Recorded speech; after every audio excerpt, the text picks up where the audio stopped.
इत्फल एक बात बता दीजिए। श्रीमती प्रियंका गांधी वाडा।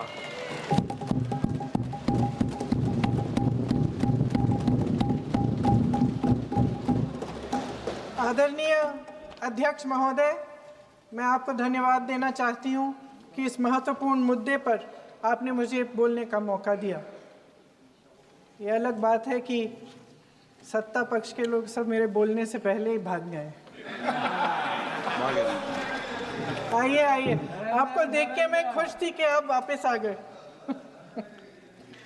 सबसे पहले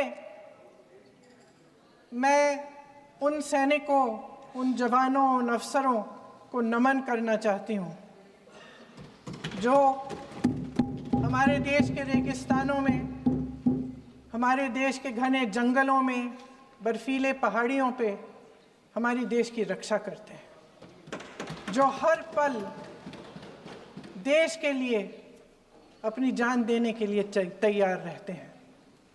1948 से लेकर अब तक, जब से पाकिस्तानी रेडर्स ने कश्मीर पे हमला किया, तब से लेकर अब तक हमारी देश की अखंडता की रक्षा करने में उनका बड़ा योगदान है। हमारी आज़ादी अहिंसा के आंदोलन से हासिल हुई, लेकिन जैसे मैंने कहा, उसको कायम रखने के लिए हमारी सेना का बहुत बड़ा योगदान है। अध्यक्ष महोदय, कल मैं सदन में बैठी हुई सबके भाषण सुन रही थी। आदरणीय रक्षा मंत्री महोदय ने बोला, सत्ता पक्ष के कई मंत्रियों ने बोला। 1 घंटे का रक्षा मंत्री जी का लंबा भाषण था। सुनते सुनते एक बात मुझे बहुत खटक रही थी। उसके बाद जब दूसरे भाषण भी सुने आपके सत्ता पक्ष के, तब भी ये बात बार बार मेरे मन में आ रही थी कि सारी बातें कर ली, ऑपरेशन सिंदूर की बात कर ली, आतंकवाद की बात कर ली, देश की रक्षा की बात कर ली, इतिहास का पाठ भी पढ़ा दिया, लेकिन एक बात छूट गई। उस दिन 22 अप्रैल 2025 को जब 26 देशवासियों को अपने परिवार के सदस्यों के सामने खुलेआम मारा गया, तो ये हमला कैसे हुआ, क्यों हुआ?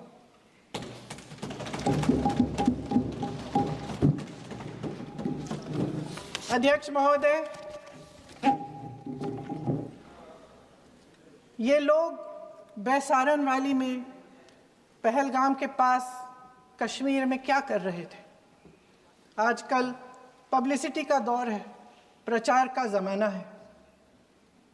कुछ समय से हमारी सरकार ये प्रचार कर रही थी कि कश्मीर में आतंकवाद ख़त्म हो गया है, कि कश्मीर में शांति है, अमन चैन है।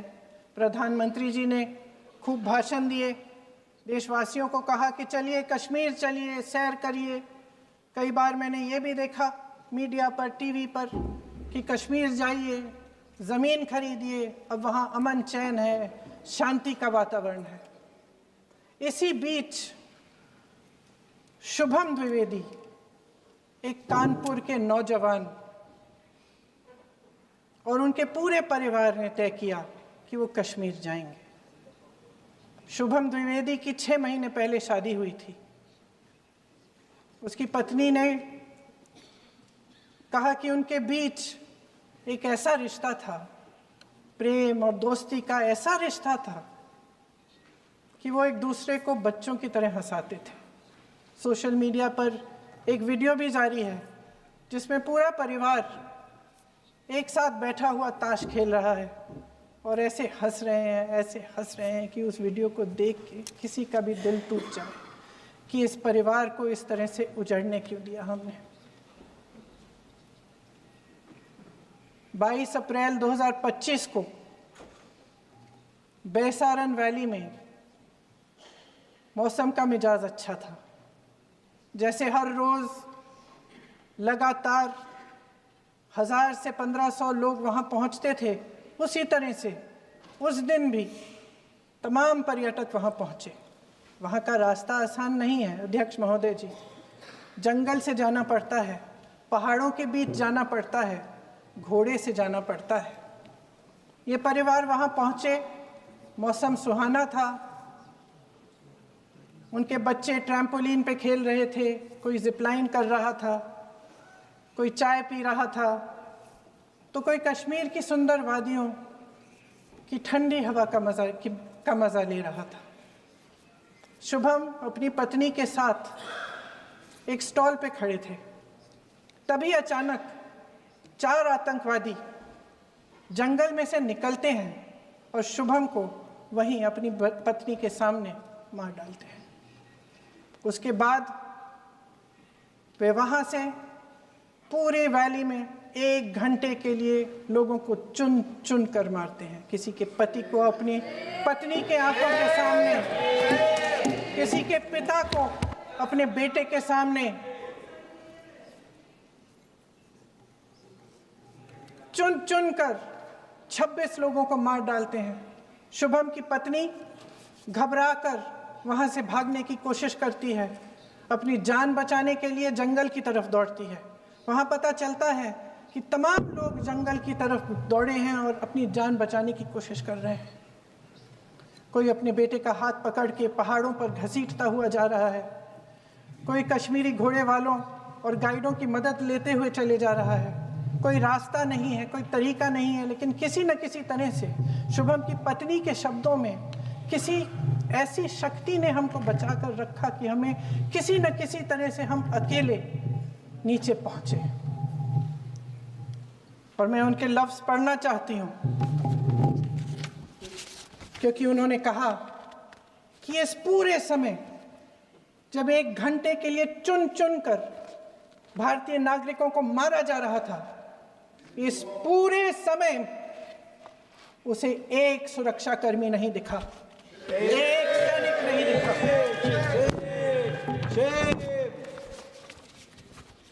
शुभम की पत्नी ने कहा, कोट, मैंने अपनी दुनिया को खत्म होते हुए देखा। अपनी आंखों के सामने एक सिक्योरिटी गार्ड नहीं था। मैं ये कह सकती हूं कि देश ने, सरकार ने हमें वहां पे अनाथ छोड़ दिया था। सिक्योरिटी क्यों नहीं थी वहां? वहां पे एक सैनिक क्यों नहीं दिखा? क्या सरकार को मालूम नहीं था कि यहां रोज 1000 से 1500 पर्यटक जाते हैं? क्या सरकार को मालूम नहीं था कि यहाँ के पहुंचने के लिए जंगल के रास्ते से जाना पड़ता है? अगर कुछ हो जाएगा तो लोग वहां से निकल नहीं पाएंगे। एक चिकित्सा का इंतजाम नहीं था, फर्स्ट एड का इंतजाम नहीं था, कोई इंतजाम नहीं था, ना सुरक्षा का ना फर्स्ट एड का। इन लोगों को भगवान भरोसे छोड़ दिया गया। ये लोग वहां पे इस सरकार के भरोसे गए और इस सरकार ने उन्हें भगवान भरोसे छोड़ दिया।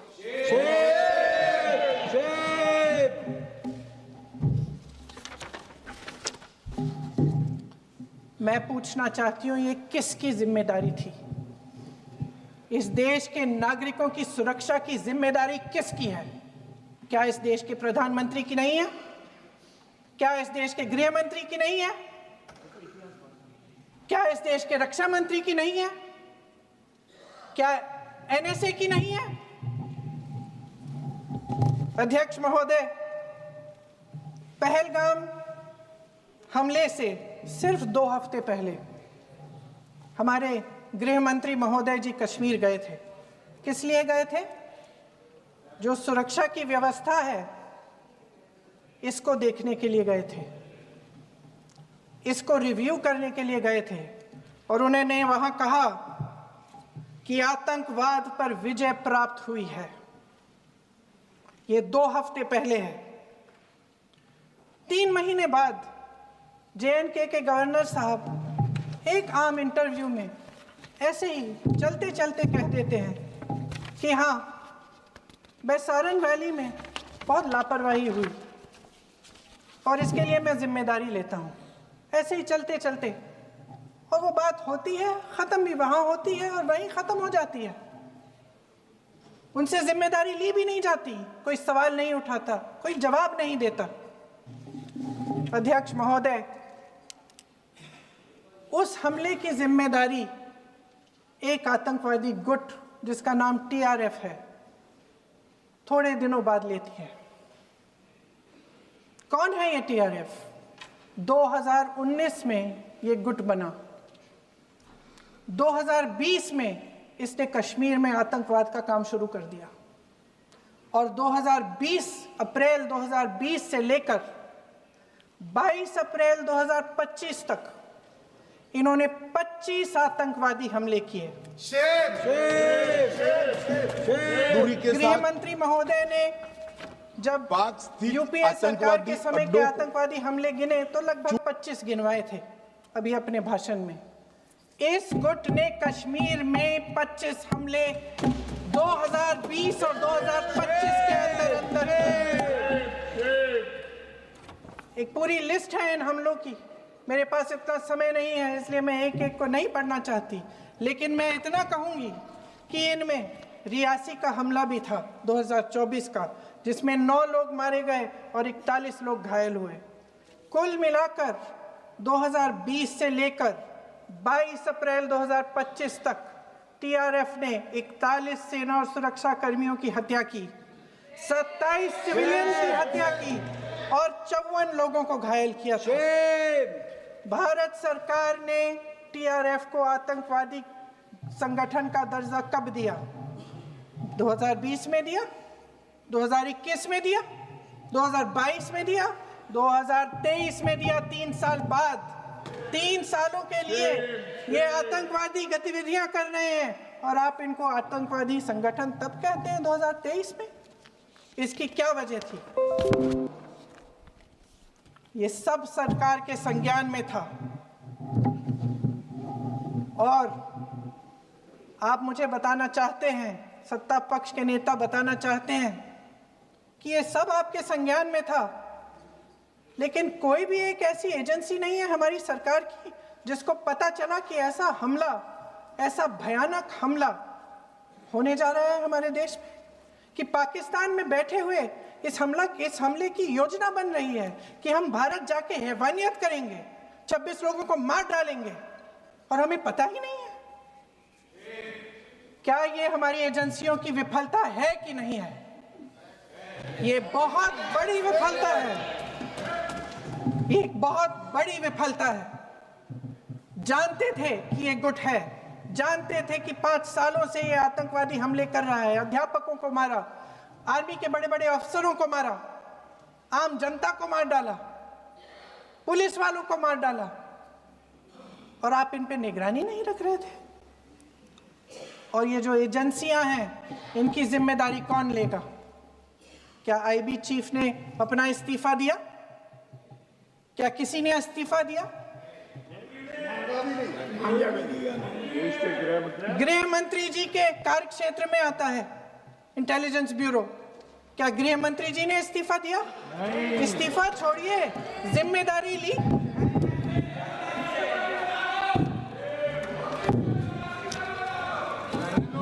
साहब देखिए, इतिहास की बात आप करिए, मैं वर्तमान की बात करना चाहती हूँ। आपको तो एक बहाना चाहिए, आपको तो एक बहाना चाहिए। पूरे परिवार का नाम गिनवा देते हैं। अरे अपनी जिम्मेदारी खुद लीजिए। 11 सालों के लिए तो सत्ता में आप हैं। अभी नेहरू को छोड़ नहीं रहा।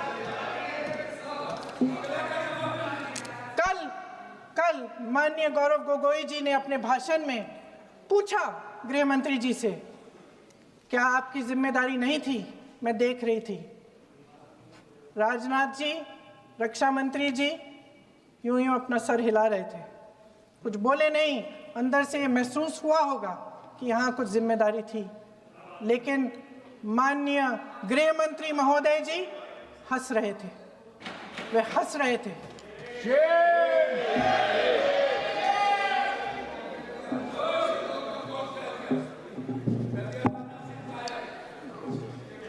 अध्यक्ष महोदय, कल सत्ता पक्ष और आज भी सत्ता पक्ष के नेताओं ने 2008 के मुंबई के हमलों का जिक्र किया, बार बार कहा कि मनमोहन सिंह जी की सरकार ने कुछ नहीं किया। ये तो जानकारी होगी ना कि उसी समय जब वो आतंकवादी हमला चल रहा था तभी उन आतंकवादियों को मार डाला था, एक बचा था और उसको भी फांसी दे दी थी 2012 में। महाराष्ट्र के मुख्यमंत्री ने इस्तीफा दिया। देश के गृह मंत्री ने जिम्मेदारी लेकर इस्तीफा दिया। एक जवाबदेही थी पब्लिक के प्रति, एक जवाबदेही थी इस देश की जनता के प्रति, इस देश की धरती के प्रति।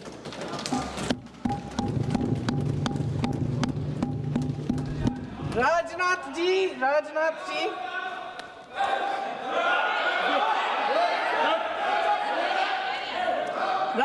जी तो पुलवामा, उरी और पठानकोट के समय गृह मंत्री रहे थे। आज वे रक्षा मंत्री हैं और हमारे गृह मंत्री महोदय श्री अमित शाह जी के नाक के नीचे पूरा मणिपुर जल गया, दिल्ली में दंगे हुए, पहलगाम में हमला हुआ और आज भी वे उसी पद पर बैठे हैं। क्यों? अध्यक्ष महोदय, बमबारी से अखबारों के हेडलाइन बनते हैं, मगर कहानी सुरक्षा में की चूक में भी है। आज देश खोखले भाषण नहीं सुनना चाहता, देश जवाब चाहता है, तसल्ली चाहता है कि सच उससे छिपाया नहीं जाएगा। देश जानना चाहता है कि उस दिन अप्रैल 22, 2025 को क्या हुआ और क्यों हुआ। आप तो खुद अपनी पीठ थपथपाने में लगे रहते हैं। सेना, देश, संसद से सच छुपाते हैं। ऑपरेशन सिंदूर जब शुरू हुआ, हम सब ने समर्थन किया, सब एकजुट होकर खड़े हो गए इस देश के लिए। दोबारा होगा, दोबारा खड़े हो जाएंगे। अगर हमारे देश पे हमला होता है तो यहाँ इस सदन में किसी भी पार्टी का हो, कोई भी हो, सब आपका समर्थन करेंगे। और हमें अपनी सेना पर गर्व है कि उन्होंने इस बार भी दृढ़ता से लड़ाई लड़ी, धैर्य से लड़ाई लड़ी, वीरता से लड़ाई लड़ी। लेकिन इस ऑपरेशन का सिंदूर का क्रेडिट, उसका श्रेय तो हमारे प्रधानमंत्री जी चाहते हैं। सही भी है, ठीक है, सही है, श्रेय ले। ओलंपिक्स में हमारा मेडल आता है, उसका भी श्रेय लेते हैं, लेकिन सिर्फ श्रेय लेने से नहीं होता नेतृत्व, जिम्मेदारी भी लेनी पड़ती है।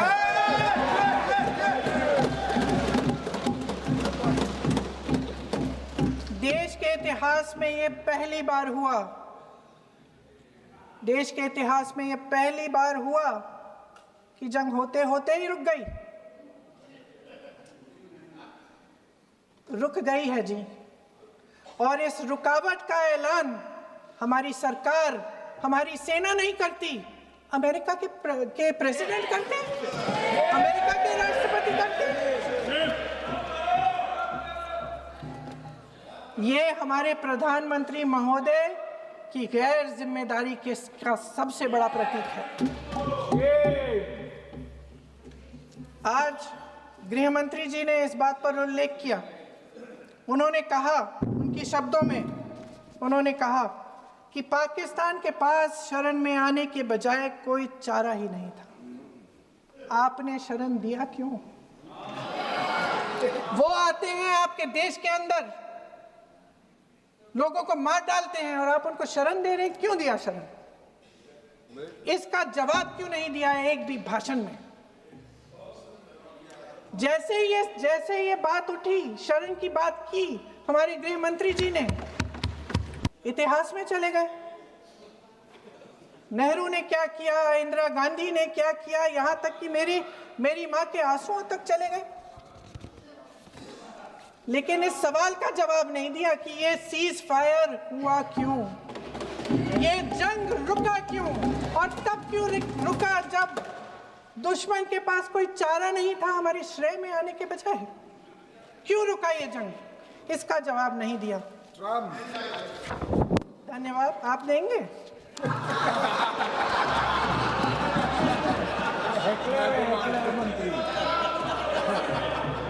देना भाई देना, आपको टाइम मिलेगा तो। टाइम नहीं मिलेगा आपको शायद। वैसे महोदय, मेरी माँ की आंसू की बात किए, मैं इसका जवाब देना चाहती हूँ। मेरी माँ के आंसू तब गिरे जब उनके पति को आतंकवादियों ने शहीद किया, जब वे मात्र 44 साल की थी। और आज अगर मैं इस सदन में खड़ी हूं और उन 26 लोगों की बात कर रही हूं, मैं इसलिए कर रही हूं क्योंकि मैं उनका दर्द जानती हूं, महसूस करती हूं।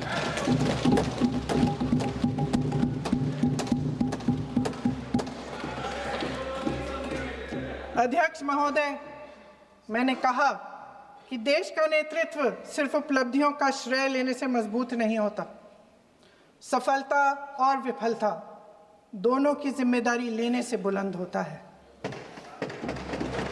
ये सोने का ताज नहीं है, कांटों का ताज है। अध्यक्ष महोदय, जब सरकार झूठी और कायर हो तो वे बहादुर से बहादुर सेना के साहस और पराक्रम को भी कमजोर कर देती है। देश को प्रतिशोध के साथ साथ सबके प्राणों की रक्षा का प्रण चाहिए। सेना की शक्ति के साथ सरकार की सच्चाई भी चाहिए। महान देशभक्त शहीद इंदिरा गांधी जी, जिन्होंने सफल कूटनीति के बल पर अमेरिका के राष्ट्रपति निक्सन का मुकाबला करके पाकिस्तान का विभाजन करवाया, बांग्लादेश बनाया, 1 लाख पाकिस्तानी सैनिकों को आत्मसमर्पण करने पर मजबूर किया, उन्होंने कभी इसका श्रेय लेने की कोशिश नहीं की। ऑपरेशन सिंदूर का मकसद अगर पाकिस्तान को सबक सिखाना था तो शायद ये मकसद अभी अधूरा है, क्योंकि हमारी कूटनीति विफल रही है।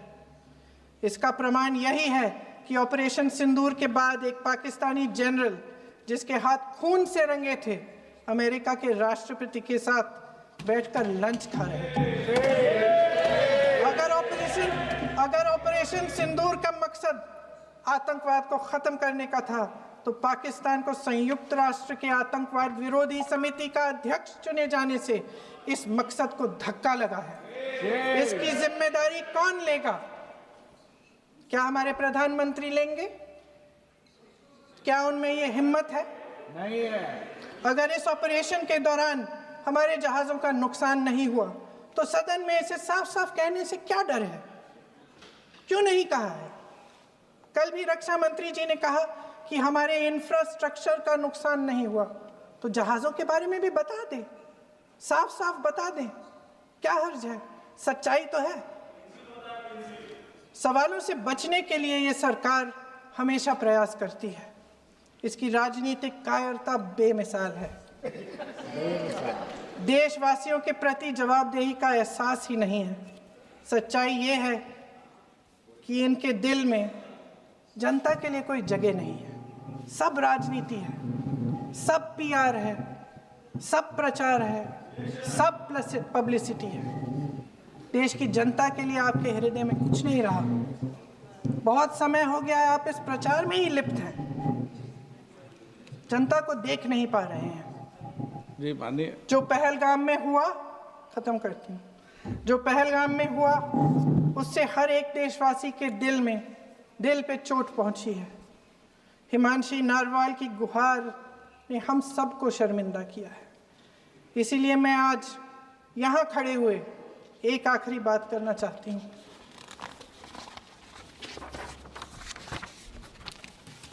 इस सदन में लगभग सभी के पास सुरक्षा है, सुरक्षा की व्यवस्था है। हम जहाँ भी जाते हैं हमारे साथ सुरक्षा कर्मी आते हैं। आपको भी मिल जाएगी, आप मंत्री बन जाएंगे, आपको भी मिल जाएगी। मैं मजाक की बात नहीं कर रही हूँ, थोड़ा सा धैर्य रखिए। उस दिन पहलगाम में 26 परिवार उजड़ गए। 26 लोगों को अपने परिवार के सदस्य के सामने मारा गया। 26 बेटे, पति, पिता गुजर गए। उनमें से 25 भारतीय थे। भारतीय थे।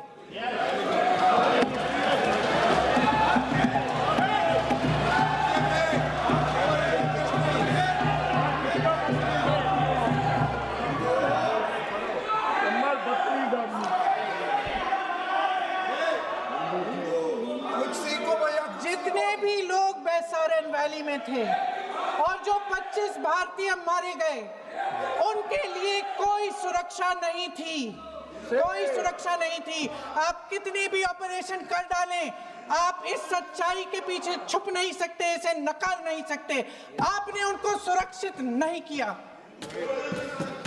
कोई शर्म नहीं है, कोई शर्म नहीं है, कोई शर्म नहीं है और ना कभी होगी। सुन लीजिए, सुबह भी मैं शिव मंत्र बोल के आई हूं। इनको क्या पता शिव मंत्र क्या है? शिव मंत्र इनका खत्म कर लूं अपना भाषण। शिव मंत्र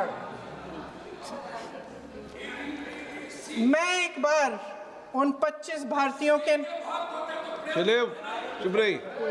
मैं एक बार उन 25 भारतीयों के नाम इस सदन में पढ़ना चाहती हूं, ताकि यहां बैठे हर सदस्य को यह एहसास हो कि वे भी हमारी तरह इंसान थे।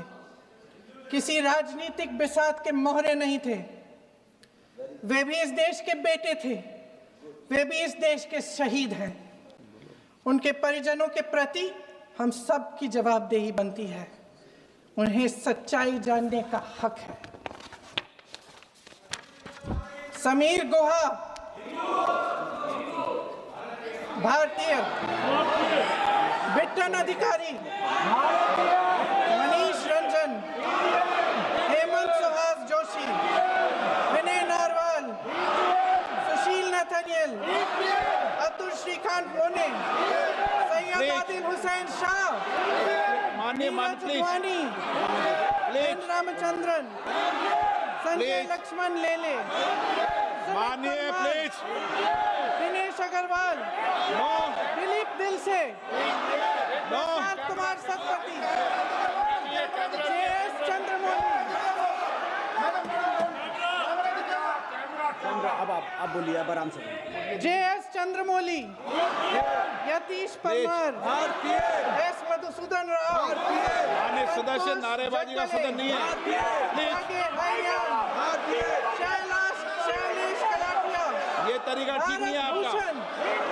मंजुनाथ राव, कौस्तभ गणबोते,